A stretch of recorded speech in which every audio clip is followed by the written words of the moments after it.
नमस्कार, मैं अभिषेक उपाध्याय। आप देख रहे हैं टॉप सीक्रेट। मेरे साथ में मेरे मित्र और सुप्रीम कोर्ट में एडवोकेट ऑन रिकॉर्ड अनूप प्रकाश अवस्थी। और आज मुद्दा बड़ा महत्वपूर्ण है। मुद्दा है कि योगी सरकार अड़ी हुई है प्राइमरी स्कूलों का विलय करने के लिए, अड़ी हुई है, किसी भी कीमत पर विलय करना है।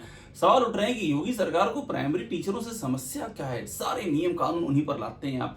डिजिटल अटेंडेंस वो करें, स्कूलों का विलय उनका करेंगे, उनको नई भर्ती आप उनकी नहीं होने देंगे, आप छात्रों और टीचरों का जो अनुपात है वो कागज पे करने के लिए आप कुछ भी करेंगे। और अब ये मामला पहुंच गया है इलाहाबाद हाईकोर्ट की लखनऊ बेंच में। ऑर्डर रिजर्व है और कानून के जानकार मेरे मित्र अनूप अवस्थी जो मेरे साथ बैठे हुए हैं, सुप्रीम कोर्ट में एडवोकेट ऑन रिकॉर्ड हैं। कानून के जानकारों की इस पर राय क्या है जानना बहुत महत्वपूर्ण है। ऐसे संकेत मिल रहे हैं कि ये जो योगी सरकार ने ये जो कदम उठा लिया है, ये कदम उनको इस पर मुंह की खानी पड़ेगी। ये न्याय का जो आधार है उस पर ये टिक ही नहीं सकता है। इस पे तो योगी सरकार की पराजय तय है, ऐसे संकेत मिल रहे हैं। लेकिन कानून क्या कहता है, अनूप से बेहतर कोई समझा नहीं पाएगा। अनूप से बात करते हैं। अनूप, आपसे मेरा पहला सवाल ये कि मामला इस समय ऑर्डर रिजर्व है, क्या कानून के तहत आप बताइए कि ये स्कूलों का विलय करना, राइट टू एजुकेशन जो हमारे यहाँ शिक्षा का अधिकार दिया गया है संविधान संशोधन के जरिए, एक और राइट टू एजुकेशन है, एक और स्कूलों का विलय कर रहे हैं, क्या ये स्कूलों का विलय मुमकिन है कानून के आधार पे? क्या ये सही है? देखो अभिषेक, 2002 में ये शिक्षा का अधिकार 86वें संशोधन के जरिए लाए, संविधान का संशोधन किया। 10 वर्ष इनको ऑलमोस्ट लग गए, 8 वर्ष। 2010 में जाके आरटीई आई। और अगर आप उसके क्लासेस देखें ना तो नेबरहुड यानी सबसे जो नजदीक में स्थापित स्कूल है वहां पर बच्चे को शिक्षा का अधिकार दिया गया है 6 से 14 वर्ष की अवस्था तक। बच्चे का जो घर है उससे सबसे नजदीक। और उसकी प्रक्रिया में चूंकि तमाम सारा इंफ्रा जनरेट करने की पूरी कयावत की गई है, तो इस कारण से बहुत सारे स्कूल भी खोले गए हैं। अब स्थिति जो ये है, जो मैं देख पा रहा हूं, हाईकोर्ट क्या निर्णय देगा, ऑनरेबल हाईकोर्ट, मैं नहीं कह सकता। लेकिन जो सिचुएशन है, जो स्थिति है, यदि सरकार का ये मानना है कि किसी स्कूल में बच्चे नहीं हैं, तो विफलता किसकी है? वो कह रहे हैं कि 50 से कम बच्चे होंगे तो हम मर्ज कर देंगे। इसका क्या मतलब है? इसका मतलब राइट टू एजुकेशन का उल्लंघन करेंगे। उसमें किसी भी तरीके का कोई स्थापित मानक नहीं है कि कितने बच्चे होंगे। आपने बड़ी लाइन बोल दी। आप कह रहे हैं इसका मतलब राइट टू एजुकेशन का उल्लंघन करेंगे, मतलब ये संविधान संशोधन के तहत जो एक्ट लाया गया उसका उल्लंघन करने की सरकार तुली हुई है। शब्द तो यही है कि जो नेबरहुड होएगा, सबसे नजदीक का स्कूल होएगा, वहां से आपको शिक्षा प्राप्त करनी है। ये एक्ट में लिखा हुआ है। ये संविधान का जो संशोधन है और उसके बाद जो आरटीई बना है, आरटीई एक्ट, उसके तहत लिखा हुआ है, राइट टू एजुकेशन एक्ट के तहत। अब तो अनूप, ये जो इन्होंने कर दिया है 2 किलोमीटर 2.5 किलोमीटर दूर कर दिया है, बच्चे वहां जाकर के क्या पढ़ाई कर पाएंगे? देखो, ऑब्जेक्टिव बिल्कुल ऐसा नहीं था। ऑब्जेक्टिव तो था शिक्षा आपके द्वारा है। और अभिषेक, ये देखिए, अगर वोट लेना है तो अगर किसी दुर्गम स्थान पर एक व्यक्ति भी है तो वहां पे अथॉरिटीज को भेजा जाता है और उसके बाद उसको हाईलाइट किया जाता है कि हम वोट लेके आए। और एजुकेशन के लेवल पे ना मालूम कितने करोड़ बच्चे शिक्षा व्यवस्था से इस वजह से बाहर हैं क्योंकि उनको अवसर नहीं मिलते।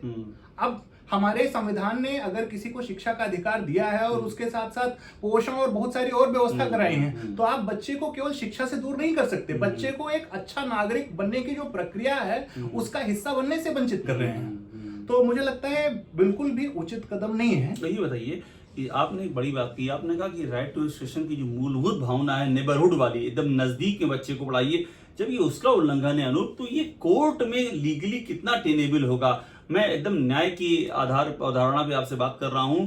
हाई कोर्ट में अभी क्या पता डबल बेंच में जाए, क्या मालूम सुप्रीम कोर्ट में जाए।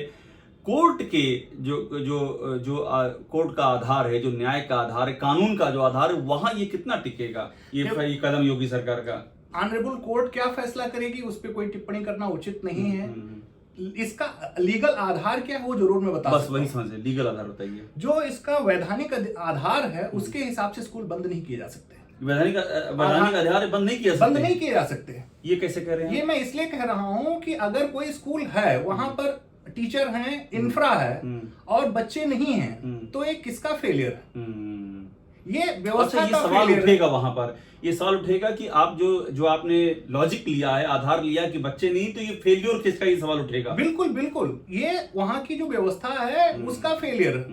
अब इशू ये आता है, अगर आप उन स्कूलों को बंद कर देंगे, बच्चों को किसी और जगह भेज देंगे और वो स्कूल सपोज करिए 2 किलोमीटर दूर है, 3 किलोमीटर दूर है, तो एक बच्चा जो गरीब किसान का है, मजदूर का है, जिसके पास 2 विकल्प हैं कि आधा घंटा 40 मिनट चल करके दूसरे स्कूल में जाए, और दूसरा विकल्प ये है कि घर के बगल मजदूरी कर ले, तो दूसरे विकल्प पे चला जाएगा। तो जो व्यवस्था के अंदर जो बच्चों को अच्छा नागरिक बनाने की, उनको एजुकेट करने की, सिस्टम में एक अच्छी व्यवस्था लाने की जो मंशा है, उसके ऊपर तो कुठाराघात हो जाएगा। और दूसरी चीज ये है, अध्यापक हैं, आप उनको कौन कौन सा काम देते हैं? 32 काम हैं, 32 काम एक्स्ट्रा करने पड़ रहे हैं उनको। नाम शिक्षक है, शिक्षा देने के अलावे जितने भी सरकारी काम हो सकते हैं, चाहे वो मकान की गणना हो, चाहे वो जनगणना हो, चाहे वो बाल गणना हो, वोटर गणना हो, पशु गणना हो, कोई भी गणना है तो अध्यापकों के जिम्मे सरकार जो सरकार की योजनाएं हैं कि उनके प्रचार प्रसार में भी लगा देंगे हर चीज, वो जाकर के बताएं कि उसका क्या है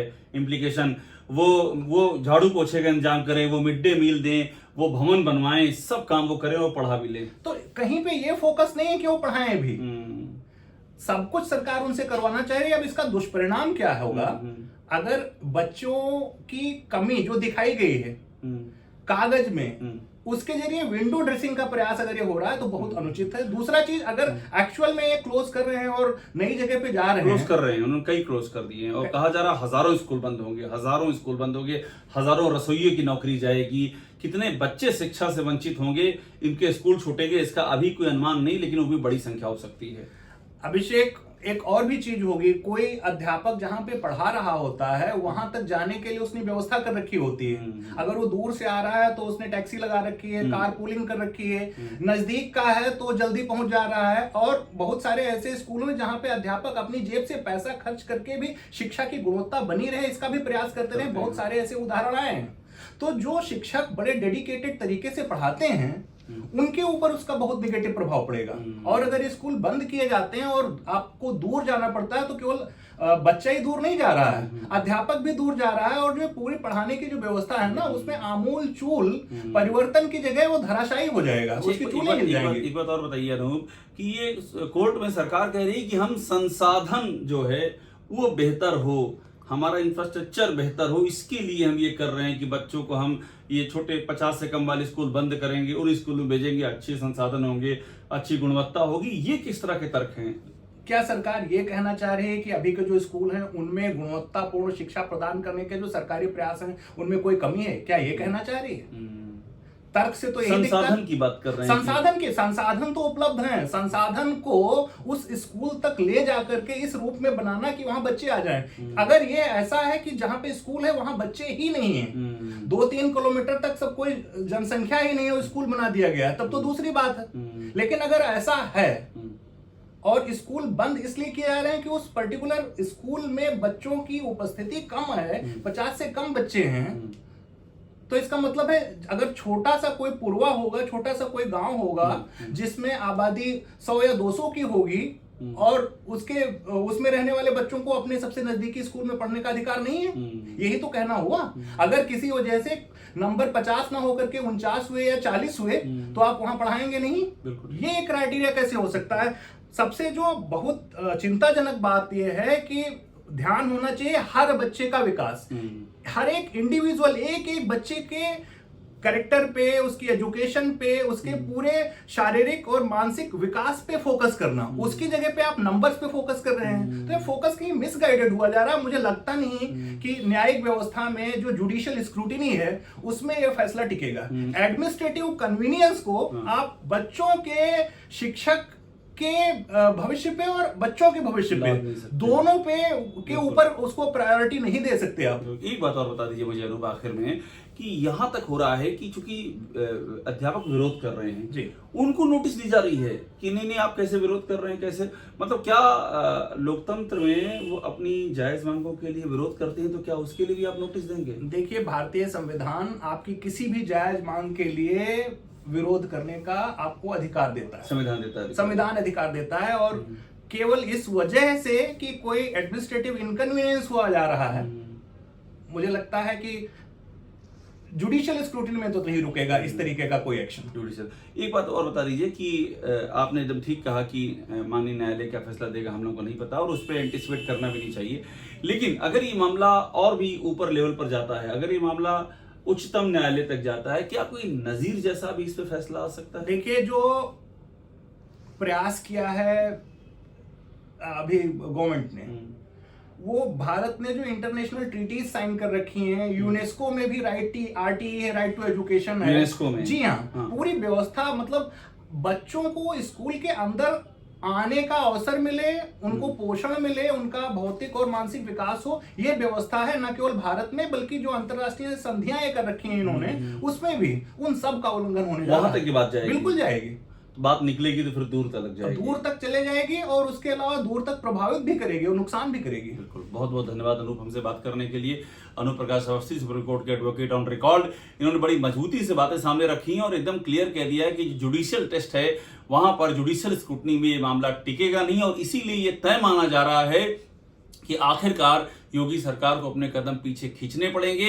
और ये सवाल जो कि अनूप अभी कह रहे थे, इन बच्चों के भविष्य का सवाल है, इन नौनिहालों को अधिकार है इनका शिक्षा, और उस अधिकार की आड़ में सरकार एडमिनिस्ट्रेटिव कन्वीनियंस यानी कि हमारे प्रशासन में दिक्कतें आ रही हैं, इसलिए हम पूरे नियम कानून सब बदल देंगे, ये मुमकिन ही नहीं है और ऐसे में सरकार को आखिरकार मुंह की खानी पड़ेगी। टॉप सीक्रेट को देखते रहिए, लाइक कीजिए, इसे सब्सक्राइब जरूर कर लीजिए।